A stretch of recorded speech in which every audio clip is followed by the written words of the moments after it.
Selanjutnya yang akan kita pelajari, sebelumnya ada events, sekarang ada event listener, teman-teman. Bedanya apa? Bedanya ketika ini adalah event. Jadi kalau misalnya di dalam tag ini mereka disebut event, tapi kalau misalnya event listener, semua fungsi-fungsi on click yang kayak gini berada pada sebuah JavaScript, teman-teman. Jadi misalnya kita buat button beda lagi. Jangan button, kita misalnya sesuatu yang beda ya, apa ya? Kita buat title H3 atau H1 ya. Misalnya H1 namanya kosongkan aja. Atau kita kasih nama langsung, kosongkan aja. Kayak gitu. Kita kasih ID misalnya title gitu. Kita coba simpan dia ada di atas ya. Seperti ini. Ketika kita reload hasilnya nggak ada apa-apa. Di sini kita panggil ambil si ID-nya untuk memasukkan nama. Jadi seperti biasa kita simpan di dalam variabel aja, misalnya variabel title kayak gini sama dengan dokumen document.getElementById title. Nah, setelah dapat titelnya kita bisa lakuin title.inner HTML misalnya kayak gini. Ini adalah judul kayak gini. Kita save, ketika reload ada ininya. Nah, cara penggunaannya adalah kita cukup menambahkan si ininya, add event listener, teman-teman. Jadi di sini elemennya kita udah dapat, misalnya kayak gini, title add event listener. Nah, di sini ada dua parameter yang harus diisi. Jadi yang pertama ini apa si ininya? Misalnya kita pengen dia klik, ketika si titelnya diklik maka akan berubah warna contohnya. Kita bisa lakuin ini, misalnya klik kayak gini. Ada klik, nah ini ada klik ya. Ini ada banyak banget teman-teman. Kita coba klik di sini. Nah parameter kedua adalah berupa functionnya. Apa yang akan kita kerjakan? Kita bisa buat function anonymous. Jadi kita cuma kayak gini aja. Kayak gini juga bisa.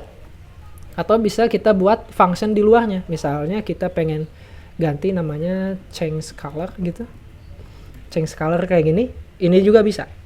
Jadi kita pakai koma ya. Jadi dipisahkan, klik kayak gini pakai koma, kayak gini bisa.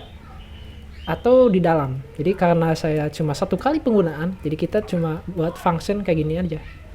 Kayak gini.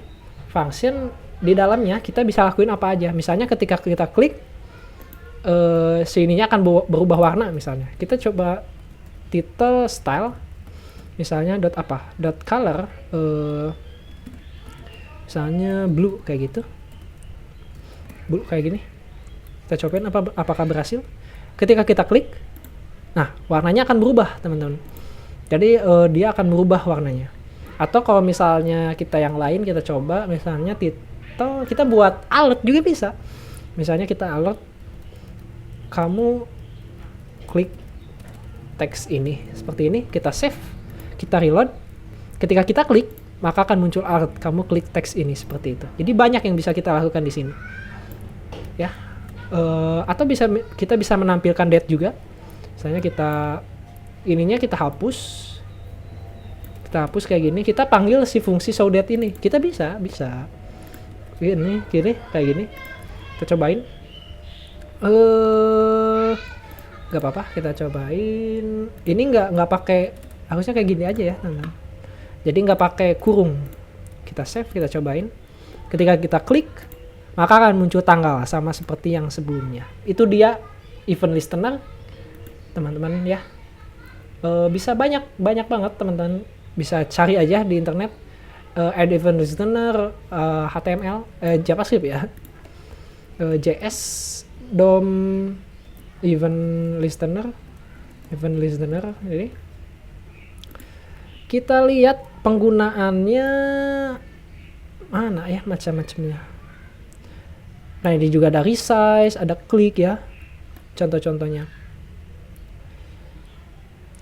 Seperti itulah teman-teman. Teman-teman bisa cari aja di internet si add event listener-nya. Harusnya di sini ada ya. Metodenya nih, metode itu dia untuk event listener, bisa dicari ya teman-teman ya. Penggunaannya simpel. Jadi yang pertama tipenya mau apa, mau bisa itu klik, mau itu apa, seperti itu.